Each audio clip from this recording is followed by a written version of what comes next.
కుంభరాశి వారికి ఫిబ్రవరి చివరి లోపు అంటే ఫిబ్రవరి నెలాఖరి లోపు కనుక ఈ వీడియో మీకు కంటపడిందంటే చాలండి, మీరు మీ ఈ యొక్క 3 అదృష్టాలు అనేవి దక్కించుకునే ఛాన్స్ని మీరు కొట్టేసినట్లే అనమాట.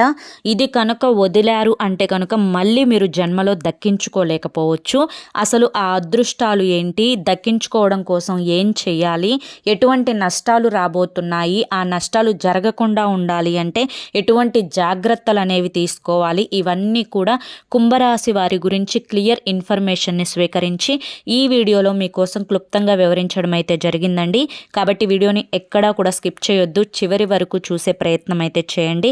అప్పుడే మీకు పూర్తి వివరాలు అనేవి తెలుస్తాయి. ఇక ఆలస్యం చేయకుండా వీడియోలోకి అయితే వెళ్ళిపోదాం. వీడియోలోకి వెళ్ళే ముందు ఒక చిన్న రిక్వెస్ట్ అండి, మొదటిసారి మన ఛానల్లోకి వచ్చినట్లయితే మన ఛానల్ని సబ్స్క్రైబ్ చేసుకొని ఈ వీడియోకి ఒక లైక్ ఇచ్చి హైప్ ఇచ్చి కింద కామెంట్ సెక్షన్లో ఓం నమ శివాయ అని చెప్పి కామెంట్ చేయడం మాత్రం అస్సలు మర్చిపోవద్దు. కుంభరాశి వారిని కనుక మనం ఈ యొక్క ప్రస్తుత కాలంలో ఈ 2026వ సంవత్సరం వచ్చిన తర్వాత జనవరి నెలతో పోల్చుకుంటే ఫిబ్రవరి నెలలో కొంచెం వీరి యొక్క కొంచెం మనశ్శాంతి అనేది దూరం అవుతుంది అని చెప్పి చెప్పుకోవచ్చు. అదేంటక్క అదృష్టాలని చెప్తే ఏంటో వీడియో ఓపెన్ చేశాము, మనశ్శాంతి దూరం అవుతుంది అని చెప్పి భయపెడుతున్నారా ఏంటక్క అని చెప్పి అనుకోకండి. ఎందుకంటే చివరి వరకు వినండి, మీకు క్లియర్గా అర్థమవుతుంది. నేను ఇక్కడ ప్రతిదీ కూడా మీ గురించి నిక్షిప్తంగా పరిశీలించిన తర్వాతనే మీ ముందుకు తీసుకొచ్చిన వీడియో ఇది. ఎందుకు అంటే కనుక ఏదైనా కూడా మీ యొక్క కుంభరాశి వారికి ఎలా ఉంటుంది అంటే కనుక లైఫ్ కొంచెం సంతోషంగా ఉంది అని అనుకునే లోపే ఏదో ఒక బాధ అనేది మిమ్మల్ని డిస్టర్బ్ చేస్తూ ఉంటుంది. ఇలా కుటుంబ పరిస్థితులు కొంచెం పర్వాలేదు అని అనుకునేటప్పటికీ రేపు ఉదయానికి ఏదో ఒక కష్టం అనేది ఎదురు చూస్తూ ఉంటుంది. అలాగే హెల్త్ ప్రాబ్లమ్స్ కూడా అంతే, కొంచెం తలనొప్పి తగ్గింది అనుకునేటప్పటికీ కాలు నొప్పి వస్తుంది. ఒకటి పోతే ఒకటి రెడీగా ఉంటుందన్నమాట. వీటి వల్ల ఏంటి అంటే కొంచెం భయం అనేది మీకు లైఫ్లో చాలా ఎక్కువైపోయింది. అమ్మో ఇది పోతే ఏమొస్తుందో, నెక్స్ట్ ఏం వినాల్సి వస్తుందో, ఏం చూడాల్సి వస్తుందో, ఆ యొక్క పరిస్థితిని నేను తట్టుకోగలుగుతానో లేదో అని చెప్పి ఒక రకమైన మానసికమైన భయం వల్ల మీరు ఒక డిప్రెషన్లోకి వెళ్ళే స్టేజ్ నుంచి కూడా చాలా వరకు కూడా బయటపడ్డారు. కొంతమంది డిప్రెషన్లోకి వెళ్ళిన వారు కూడా కుంభరాశి వారు ఉన్నారు. అసలు కష్టాల కోసమే పుట్టామా, బాధల కోసమే పుట్టామా అన్నట్లుగా కూడా మిమ్మల్ని మీరు ప్రశ్నించుకున్నటువంటి, మీ మీద మీరే నిందలేసుకునేటువంటి రోజులను కూడా చూశారు. మీకు మీరే నిజంగా మా అంత దరిద్రులు ఇంకొకరు ఉండరు, మా అంత దురదృష్టవంతులు ఇంకొకరు ఉండరు అని చెప్పి అనుకున్న రోజులు కూడా ఉన్నాయన్నమాట. అవునా కాదా?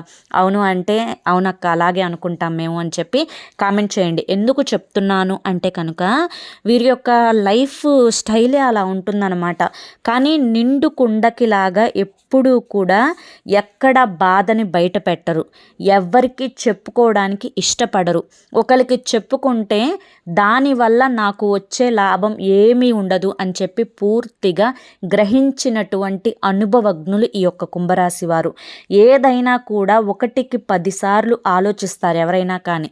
వీళ్ళు 1కి 100 సార్లు ఆలోచించి మళ్ళీ ఆలోచించింది నేను కరెక్టే అని చెప్పి అనుకొని ఆ కరెక్ట్ అయిన వాటిట్లో ఒక 70% వరకు కూడా మిమ్మల్ని నష్టపరిచినవే ఎక్కువగా ఉంటాయి. ఒక 30% ఏమో కొంచెం అప్పుడప్పుడు సక్సెస్ ఉన్నా కానీ ఒక 70% వరకు కూడా నష్టపరిచినవే ఎక్కువ ఉంటాయి. చేజేతులారా చేతికందిన డబ్బు దూరం అయిపోయిన రోజులు, నోటు దాకా వచ్చిన ముద్ద చేయి కడిగేసుకున్న రోజులు, ఇలాంటివి కూడా మీరు లైఫ్లో చాలానే చూశారనమాట. ఇవన్నీ కూడా భగవంతుడు ఒక మనిషికి పెట్టారు అంటే కనుక దాని వెనుక ఒక కారణం ఉంటుంది. మొట్టమొదటి పాయింట్ మీరు ఒక్కటే అండర్లైన్ చేసుకోండి. మీకు ఏదైతే దక్కాలి అని చెప్పి ఉంటుందో అది మీకు శివప్రసాదం. ఏదైతే మీకు దక్కదు, మీ చేతి దగ్గరికి వచ్చినట్లుగా వచ్చి దూరం అయిపోయింది అని అనుకున్నారా, అది శివార్పితం అని చెప్పి ఈ ఒక్క మాట అనుకోండి చాలు, లైఫ్ అనేది హ్యాపీగా వెళ్ళిపోతుంది.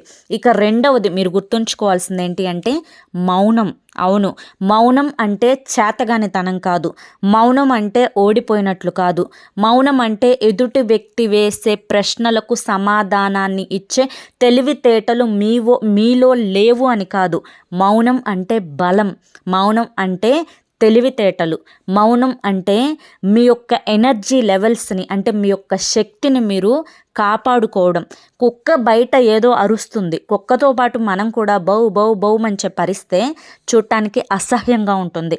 అలాగే ఇలా మీ యొక్క లైఫ్లో కూడా కుక్కల్లాగా రెచ్చగొట్టే జనాలు మీ చుట్టుపక్కల ఉంటారు, మీ యొక్క కుటుంబ సభ్యుల్లో ఉంటారు, మీ ఇంట్లో కూడా ఉంటారు. కాబట్టే మీరు ముఖ్యంగా తెలుసుకోవాల్సిన ఒకే ఒక్క ఇంపార్టెంట్ విషయం ఏంటి అంటే, ఎప్పుడూ కూడా మీ మనసుకి కష్టాన్ని కలిగించే ఆ యొక్క మాటలకి ఇప్పటి వరకు సమాధానం చెప్పి చెప్పి విసిగిపోయారు.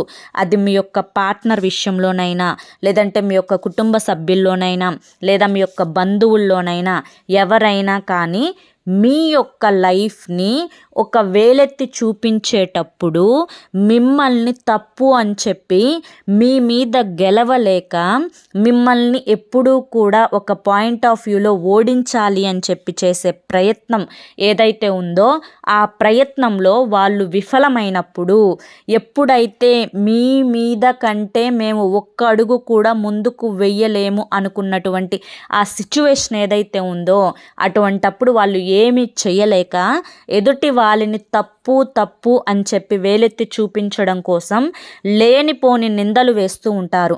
అటువంటప్పుడు షాక్ అవ్వకండి. ఆ నిందల్ని చూసి షాక్ అయ్యి వామ్మో నేను ఇప్పుడు అన్నాను అని చెప్పి వాదనకు దిగకండి.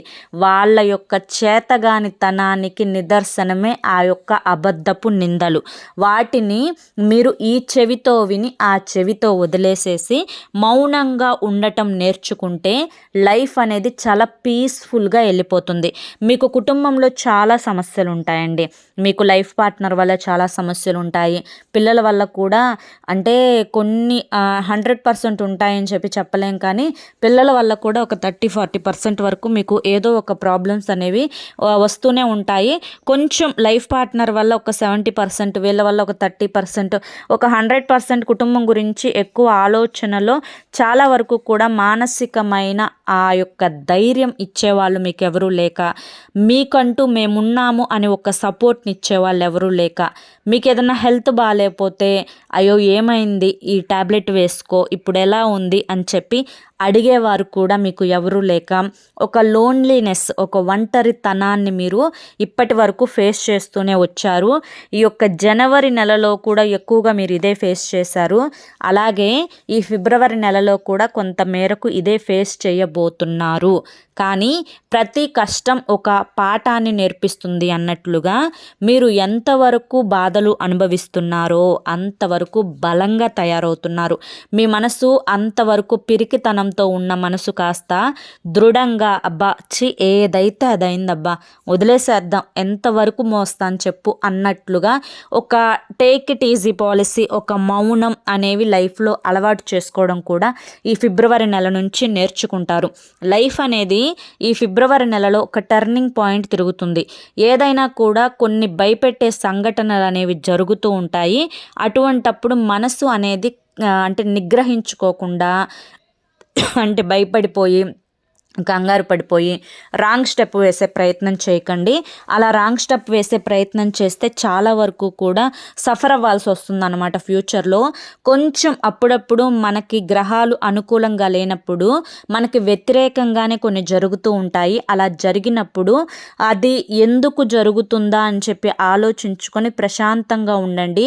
ఒక్కటే చెప్తున్నాను ఏంటి అంటే, ఈ లైఫ్లోకి ఊరికి జస్ట్ మనం ఒక బంధువులాగా వచ్చాము. ఇక్కడ ఈ ఆత్మ చనిపోయిన తర్వాత వేరే ఒకరి శరీరంలోకి వెళ్ళిపోతుంది. మీరు ఒప్పుకున్నా, మీకు ఇది వినటానికి ఇష్టం లేకపోయినా ఇదే నిజం. అవునా కాదా? అవును అంటే కామెంట్ చేయండి. ఇటువంటి లైఫ్లో లాభాలు సహజమే, నష్టాలు సహజమే, గొడవలు సహజమే, ప్రేమలు సహజమే, మనసు బాధపడటము సహజమే, మనసు సంతోషపడటము సహజమే. ఇలా ఈ సహజమైన ఈ యొక్క నాటకంలో మీరు ఎప్పుడూ కూడా అంత సీరియస్ ఎమోషన్స్ అనేవి పెంచుకోకండి. వీటి వల్ల డిస్టర్బెన్స్ వస్తాయి. మీరు మీరు ఎంజాయ్ చేయాలనుకున్న సమయం కాస్త ఏడుపుతోనే గడిచిపోతుంది.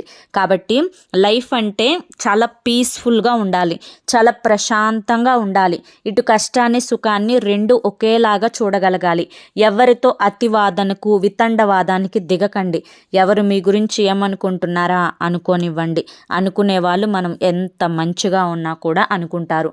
మీకు ఒక పని చేయడం ఇష్టం లేదా, ఎవరి కోసము చేసే ప్రయత్నం చేయకండి. మీకు ఇష్టమైతే వెళ్ళండి, ఇష్టం లేకపోతే వాళ్ళు ఏమైనా అనుకొని ఫరక్ పడదు అని చెప్పి వదిలేసేయండి.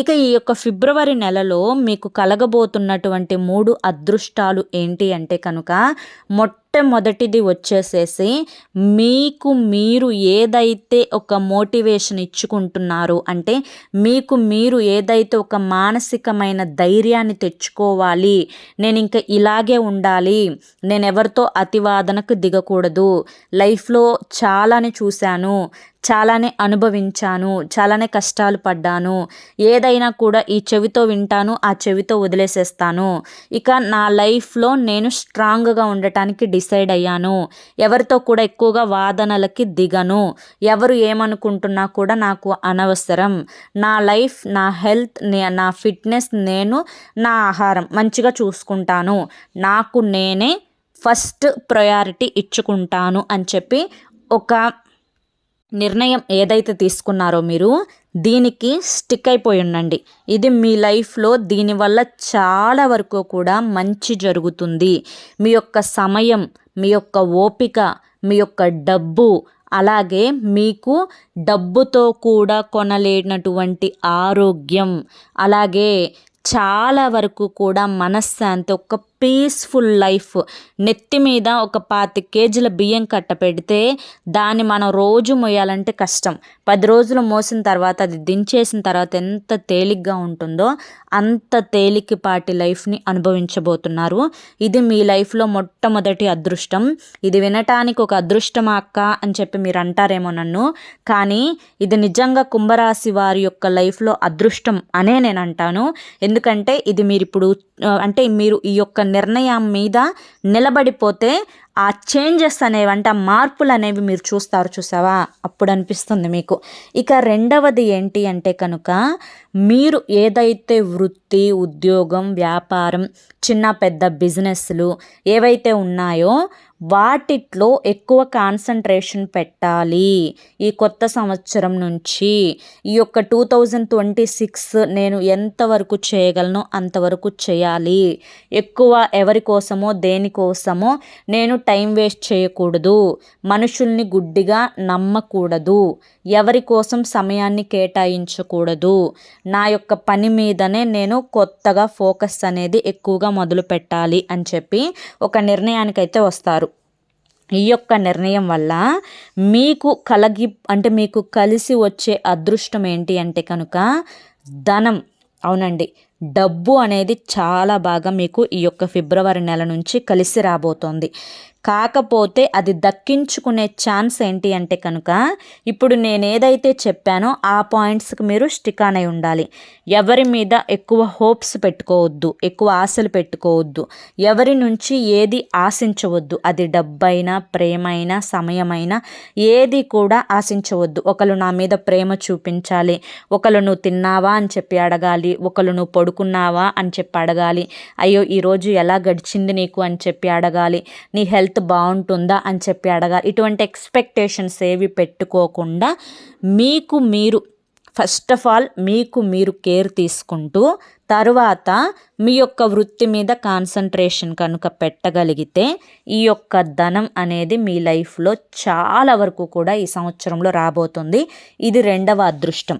ఇక మూడవ అదృష్టం ఏంటి అంటే కనుక, చాలా రోజుల నుంచి ఒక ప్రాపర్టీ మీద మీకు కొనాలా వద్దా, కొంటే ఏంటి కొనకపోతే ఏంటి, నష్టపోతామా లాభపడతామా, ఇది అసలు ఎంతవరకు సరైనది ఎంతవరకు సరైనది కాదు, ఏది కరెక్ట్ ఏది రాంగ్ స్టెప్పు, ఇప్పుడు వేసేది కరెక్టా కాదా అని చెప్పి ఈ యొక్క 1000 రకాల ఆలోచన పుట్ట మీది మెదడు అంటే నిజంగా పిచ్చితనమేనండి బాబు. వామ్మో, ఇంత అతి ఆలోచన చేసి కూడా నిజంగా మీరు మీరు తిరుగుతున్నారు, మీ పనులు మీరు చేసుకుంటున్నారు, మీరు ఇంకా నిలబడగలుగుతున్నారు అంటే దానికి నిజంగా నేను తల వంచి కాదు పాదాభివందనం చేస్తాను. ఎందుకు అంటే అంత ఓవర్ థింకింగ్ పనికిరాదండి. అది మీకు ఈశ్వరుని అనుగ్రహం ఉండబట్టి ఏదో కాస్త తలనొప్పులతో బయటపడుతున్నారు, కానీ ఇంకొకళ్ళు అయితే పిచ్చోళ్ళు అయిపోతారు. అంత ఓవర్ థింకింగ్ ఎందుకు? మీరు ఒక స్టెప్ తీసుకోవాలి అనుకుంటున్నారు, ఏదైనా కానీ ఒక ఇన్వెస్ట్మెంట్ చేయాలి అనుకుంటున్నారు, దాంట్లో చేయాలా వద్దా చేయాలంటే చేసేయండి. లాభమో నష్టమో వెళ్తా ఏం తీసుకెళ్ళలేము. ఎంతవరకు రాసి పెట్టి ఉంటుందో అంతవరకే వస్తుంది. అతి ఆలోచన చేస్తే ఆరోగ్యం పోతుంది. ఆ వచ్చేదేదో పోయేదేందో దేవుడికి తెలుసు. మనం తినబుట్టుంటే మనకు వస్తుంది, మనకి తినబుట్టి లేకపోతే మనకి రాదు. అలా అని చెప్పి లైఫ్లో సగం జీవితం ఎన్నేళ్ళు ఇప్పుడు ప్రస్తుతం మనం తినే ఆహారానికి, మనం తినే ఈ యొక్క మందులు పండించే ఆహారానికి మహా అయితే 60 ఏళ్ళు బ్రతికితే ఎక్కువ కదండి. ఏదో అదృష్టం ఉంటే 70, మనం జీవితంలో ఎంతో అదృష్టం చేసుకుంటే 80లోకి వెళ్ళామంటే గ్రేట్. మరి ఈ 60 ఏళ్ళ లోపల ఈ 80 సంవత్సరాలకు సరిపడా ఆలోచించి ఏమైపోవాలనుకుంటున్నారు మీరు? అసలు ఏం చేయాలని, ఏం సాధించాలని, ఎందుకు అంత అతి ఆలోచన? ఈ అతి ఆలోచన తగ్గించుకొని ఈ ఇన్వెస్ట్మెంట్ ఏదైతే చేయాలి అనుకుంటున్నారో కళ్ళు మూసుకొని చేసేసేయండి. లాభం నష్టం అనేది, మీరు కష్టపడిన సొమ్ము అనేది ఎప్పుడైనా ఊరికినే పోదండి. ఎప్పుడు మీకు నష్టాన్ని తీసుకొచ్చి పెట్టదు. మీకు ఎప్పుడూ కూడా భగవంతుని అనుగ్రహం ఉంటుంది. ముఖ్యంగా మీ రాశికి అధిపతి శని భగవానుడు మంచి వాళ్ళకి మంచే చేస్తారు. అలాగే శనీశ్వరుని యొక్క ఆశీర్వాదం ఉంటే కోట్లకు పడగెత్తుతారు. ఆ విషయాన్ని మీరు మర్చిపోతున్నారు, ఎందుకో నాకు తెలియట్లా. శని అంటే అదొక చెడు అని మీరు భావిస్తే పొరపాటే. శనేశ్వరుని యొక్క అనుగ్రహం ఉంటే మీరు ఎంత విజయాన్నైనా కూడా సాధిస్తారు. అసలు ఒక్క రాత్రిలో మీ యొక్క లైఫ్ అనేది చేంజ్ అయిపోతుంది. అంతటి గొప్ప అదృష్టం అనేది మీకు కలిసి వస్తుందన్నమాట. ఒక్కటే పాయింట్ గుర్తుంచుకోండి, ఏంటి అంటే కనుక ముఖ్యంగా మీరు ఈ యొక్క 3వ అదృష్టం దక్కించుకోవడానికి తెగింపు మీకు అవసరం. ఈ తెగింపు కనుక చేసి మనసుని ధైర్యంగా ఉంచుకోగలిగి రాంగ్ స్టెప్ వేయకుండా ఉంటే దీని ద్వారా మీకు చాలా వరకు కూడా ప్రాఫిట్ అనేది రాబోతుంది. ఇది మీ లైఫ్లో ఈ యొక్క ఫిబ్రవరి నెలలో జరిగే 3వ అదృష్టం. వీటిని ఇప్పుడు కనుక వదిలితే జన్మలో దక్కించుకోలేరు. ఎందుకు చెప్పాను అంటే కనుక ఇక మారరు. ఇక అది ఏదైతే చేజారిపోతుందో అది దక్కదు. ఎప్పుడైనా లక్ష్మీదేవి తలుపు కొట్టినప్పుడే అలర్ట్గా ఉండి తలుపు తీయాలి తప్ప మనం ఆదమర్చి కళ్ళు మూసుకొని నిద్రపోతే లక్ష్మీదేవి ఎప్పుడు వస్తుందో ఎప్పుడు వెళ్ళిపోతుందో ఎవరికి తెలియదు. కాబట్టి ముఖ్యంగా గుర్తుంచుకొని ఈ 3 అదృష్టాలు దక్కించుకోవడం కోసం ఏమేం చేయాలో నేను చెప్పాను, అవి చేయండి. మీకైతే ఈ యొక్క ఫిబ్రవరి నెలలో ఈ 3 అదృష్టాలు అయితే ఖచ్చితంగా వచ్చి తీరతాయి అన్న విషయాన్ని గుర్తుంచుకోండి. ఇక ముఖ్యంగా మీకు నరదిష్టి ఎక్కువగా ఉంటుందండి. ఈ నరదిష్టిని తొలగించుకోవడం కోసం ప్రతిరోజు కూడా ఇంట్లో నిత్యం దీపారాధన చేసుకోండి. నేను ఎప్పుడూ చెప్పేదే మళ్ళీ చెప్తున్నాను, కానీ దీపారాధన చేయడానికి కాస్తంత మీకు ఏదో ఒక శక్తి అడ్డగిస్తుంది, మిమ్మల్ని చేయనివ్వదు. మీ పనుల మీద శ్రద్ధతోటి చేద్దాంలే, రేపటి నుంచి చేద్దాంలే, సరే ఇప్పుడు ఏమైందిలే చేయకపోతే, నమ్మకం అనేది మనసులో ఉంటుంది కదా, దేవుడి మీద గౌరవం మనసులో ఉంది కదా, ఇప్పుడు దీపారాధన చేయకపోతే ఏమైంది, ఇట్లా తీసేస్తూ ఉంటారు. కానీ ఉదయం పూట కానీ సాయంత్రం పూట కానీ ఒక 5 నిమిషాలు శ్రమ అనుకోకుండా దీపం పెట్టి చూడండి. ఇంట్లో లైఫ్లో ఎంత గొప్ప వెలుగు మీకు కనిపిస్తుందో నిజంగా మీరు ఆశ్చర్యపోతారు. ఇక తరువాతది నేను ఇందాక చెప్పాను కదా, శనేశ్వరుని యొక్క అనుగ్రహం ఉంటే కోట్లకి వారసులు అవుతారని చెప్పి. కాబట్టి మీరు ప్రతి శనివారం కాకపోయినా ఒక శనిత్రయోదశి రోజైనా లేదంటే నెలలో ఒక శనివారం రోజైనా కానీ నవగ్రహాల దగ్గరికి వెళ్ళి నవగ్రహాల చుట్టూ 3 ప్రదక్షిణలు కానీ లేదా 11 ప్రదక్షిణలు కానీ చేసి మీ రాశికి అధిపతి అయినటువంటి శనేశ్వరునికి నువ్వుల నూనెతోటి తైలాభిషేకం చేసి నువ్వుల నూనెతోటి దీపారాధన చేసి నువ్వులు బెల్లం కలిపిన లడ్డూని నైవేద్యంగా సమర్పించండి. ఈ విధంగా సమర్పించడం వల్ల మీకు శనేశ్వరుని యొక్క అనుగ్రహం కలుగుతుంది. అలాగే ఇప్పుడు ఎండాకాలం వస్తుంది కాబట్టి చెప్పులు గొడుగు అనేవి పంచిపెట్టే ప్రయత్నం చేయండి. దీనివల్ల శనేశ్వరుని అనుగ్రహం అనేది మీకు కలుగుతుంది. అలాగే ముఖ్యంగా తెలుసుకోవాల్సింది ఏంటి అంటే కనుక ఎవరికైనా ఆకలితో ఉన్న వాళ్ళకి, ముసలి వాళ్ళకి అంటే వృద్ధాప్యంలో ఉన్న వాళ్ళకి, పసిబిడ్డలకి అన్నదానం చేసే ప్రయత్నం చేయండి. దీనివల్ల మీకు చాలా వరకు కూడా అదృష్టం కలిసి వస్తుందన్నమాట. ప్రతిరోజు పడుకునేటప్పుడు రాళ్ళ ఉప్పు నల్ల ఆవాలతోటి దిష్టి తీసివేసుకోండి. మరి అర్థమైంది కదా. కుంభరాశి వారికి ఈ వీడియో నచ్చింది అనుకుంటున్నాను. నచ్చింది అనిపిస్తే వీడియోకి ఒక లైక్ ఇవ్వండి. లైక్ ఇచ్చిన వెంటనే హైప్ అని వస్తుంది, హైప్ ఇవ్వండి. కింద కామెంట్ సెక్షన్లో ఓం నమః శివాయ అని చెప్పి కామెంట్ చేయండి. మొదటిసారి మన ఛానల్లోకి వచ్చినట్లయితే కనుక మన ఛానల్ని సబ్స్క్రైబ్ చేసుకొని సపోర్ట్ చేయండి. రేపు మరొక మంచి వీడియోతోటి మళ్ళీ కలుసుకుందాం. అంతవరకు కూడా పరమేశ్వరుని ఆశీస్సులు మీ మీద, మీ కుటుంబ సభ్యుల మీద ఎల్లకాలం ఉండాలి అని చెప్పి మనస్ఫూర్తిగా కోరుకుంటూ సర్వేజన సుఖినో భవంతు. ధన్యవాదములండి.